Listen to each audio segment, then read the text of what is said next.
अगर किसी का शौहर बेनमाजी है, खूब खिलाता है, खूब पिलाता है, हर चीज का ख्याल रखता है अपनी बीवी का, लेकिन शौहर बेनमाजी है, बीवी कह कह के थक गई नमाज पढ़ो, लेकिन शौहर नमाज नहीं पढ़ता, ऐसी सूरत में भी उसकी बीवी खुला ले सकती है, क्योंकि बेनमाजी शौहर के साथ नमाज पढ़ने वाली औरत का रहना जायज नहीं है। बहुत खुल के मैंने कह दिया है, नमाज पढ़ने वाली औरत, पंच वक्ता नमाजी औरत का बेनमाजी आदमी के साथ रहना जायज नहीं है।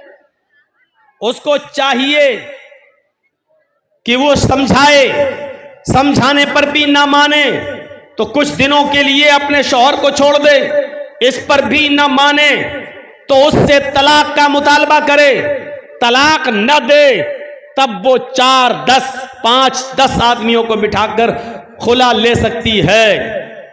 बल्कि अब्दुल्ला इब्न बास का तो फतवा यह है, शेख सालेह अल उसैमीन का फतवा तो यह है, उसको तलाक की भी जरूरत नहीं है, इसलिए कि बेनमाजी मुसलमान है ही नहीं, और किसी मोमिना औरत को किसी काफिर आदमी के साथ रहना जायज ही नहीं है, लिहाजा वो निकाह ऑटोमेटिक टूट जाएगा, खत्म हो जाएगा, और औरत इद्दत गुजार कर दूसरा निकाह कर सकती है, तलाक की भी जरूरत नहीं है। शेख सालेह अल उसैमीन का फतवा तो यहाँ तक है।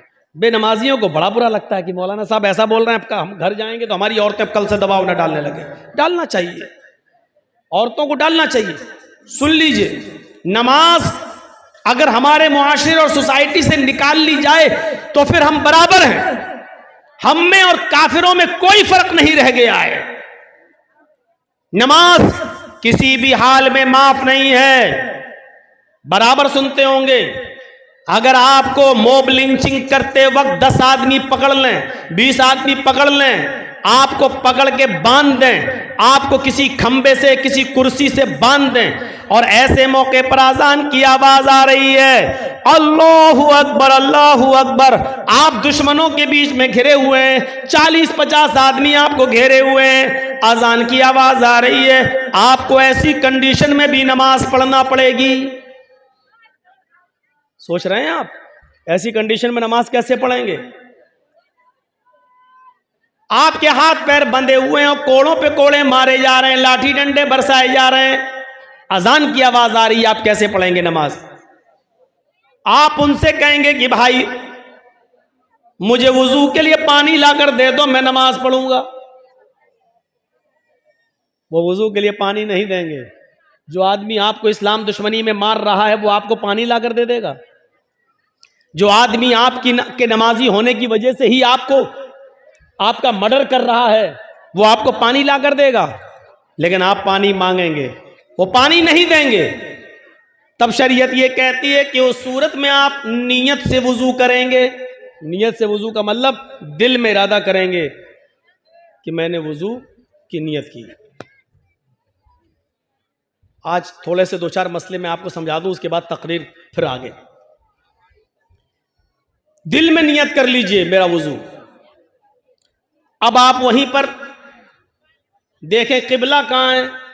अगर किबले की तरफ आपका चेहरा है तो ठीक, और नहीं है तो जिस तरफ भी आपका चेहरा है उसी तरफ आप नियत कर लीजिए कि अगर मेरा चेहरा किबले की तरफ होता तो मैं किबले की तरफ रुक करके नमाज पढ़ता, लेकिन मेरा चेहरा किबले की तरफ नहीं है। बहरहाल अल्लाह तो हर तरफ है, हर तरफ, हर जगह नहीं, तरफ जगह में फर्क है। हम अल्लाह को हर जगह नहीं मानते हैं और मानना भी नहीं चाहिए, ये कुफ्र है।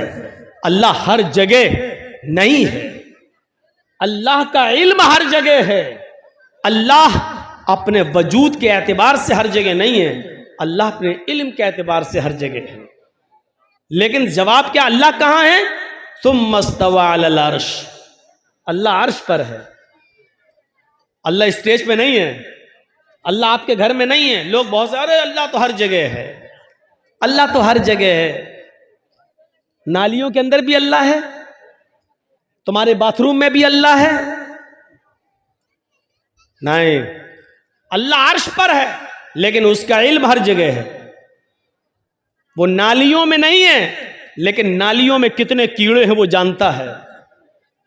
समंदर में अल्लाह नहीं है, लेकिन समंदर में कितनी मछलियां हैं ये अल्लाह को मालूम है, और कितनी मछलियों के पेट में अंडा है ये अल्लाह जानता है। अल्लाह इस दरख्त के ऊपर, पेड़ के ऊपर नहीं है, लेकिन इस पेड़ पर कितने पत्ते हैं ये अल्लाह जानता है। अल्लाह मां के पेट के अंदर नहीं है, लेकिन मां के पेट के अंदर लड़का है या लड़की अल्लाह जानता है। तो अल्लाह का इल्म हर जगह है, अल्लाह हर जगह नहीं है। यह अकीदा याद रखिएगा। ए गांधी जी के 3 बंदरों, ए उतरो, चलो जाओ, ये सामने बैठ के बताइए, पता लगाओ तो ये दिन में पैदा हुए थे कि रात में पैदा हुए?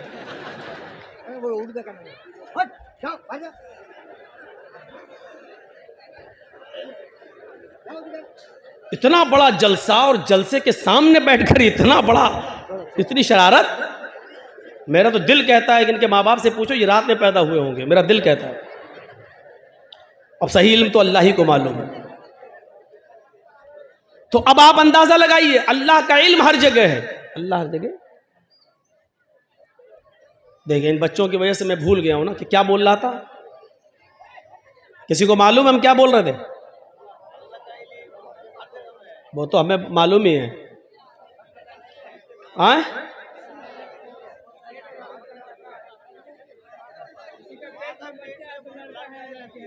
ये तो हम कहां से हम आगे निकले थे ये बताइए।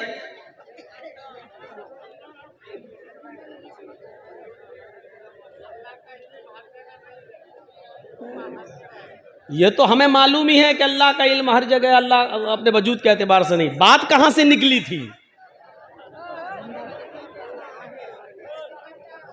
अच्छा सुनिए यार, बात यहां से नहीं निकली थी। बात यह है कि किबला उसको नहीं मालूम है, कुर्सी पर बैठा हुआ है, यहां से बात निकली थी। क्या सुनते हैं आप? बोल रहा हूं खेत सुन रहे हैं, खलियान। यहां से बात टर्न हुई थी। तो जहां उसका चेहरा है उसी तरफ रुक करके नमाज पढ़ेगा। वुजू नहीं बनाया है, नियत से वुजू, नियत कर ली कि यही मेरे लिए किबला है, चलिए।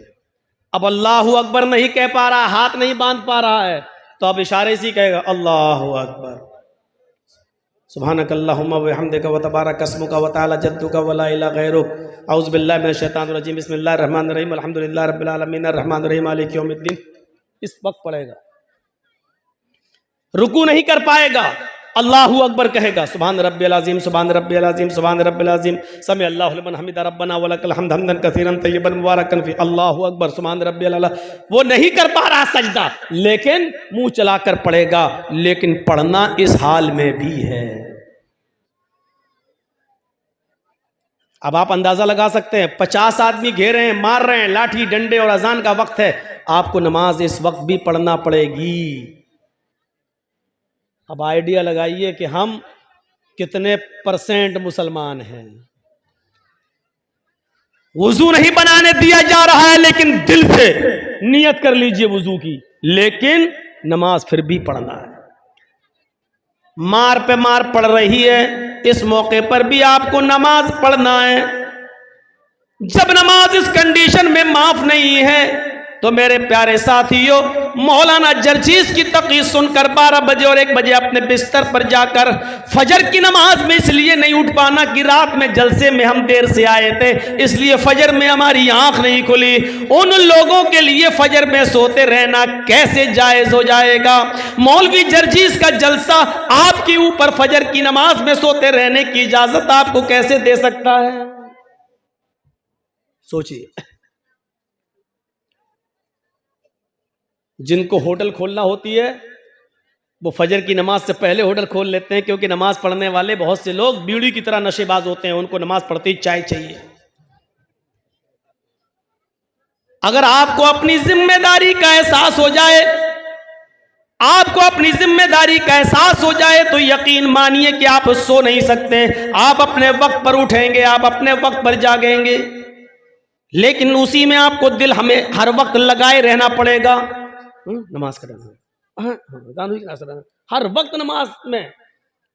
जरा गौर कीजिए, एक आदमी भूखा था, और उसी से किसी ने सवाल कर लिया कि 2+2 कितना होता है, 2 कितना होता है। उसने कह दिया 4 रोटी। यहां तो रोटी के बारे में पूछा नहीं गया, वो 4 माइक भी तो कह सकता था, वो 4 आदमी भी तो कह सकता था, वो 4 पेन 4 कॉपी कुछ भी कह सकता था, लेकिन चूंकि वो भूखा था, उसके दिमाग में रोटी और खाना ही उसके दिमाग पे चढ़ा हुआ था।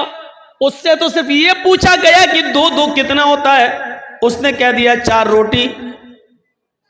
क्यों? क्योंकि उसके जहन में खाना चढ़ा हुआ था, उसकी जबान से रोटी निकल गया, 4 रोटी। मेरे भाइयों, ये रोटी का लफ्ज निकलना ये बता रहा है कि आदमी कितना भूखा है। अगर आपके ऊपर नमाज सवार हो जाए, आपके जहनों पर नमाज सवार हो जाए और आप उठे बैठे लेटे सोए जागे खाए पिए, वक्त दुकान जाएं, कारोबार करें, फैक्ट्री जाएं, ऑफिस जाएं, दुकान जाएं, लेकिन नमाज आपके ज़हन पर चढ़ी रहे, तो यकीन जानिए आपको हर वक्त नमाज का ख्याल लगा रहेगा। रात में कई मरतबा आप उठेंगे तो अपनी घड़ी देखेंगे, मोबाइल में टाइम देखेंगे कि फजर का वक्त हुआ या नहीं हुआ है।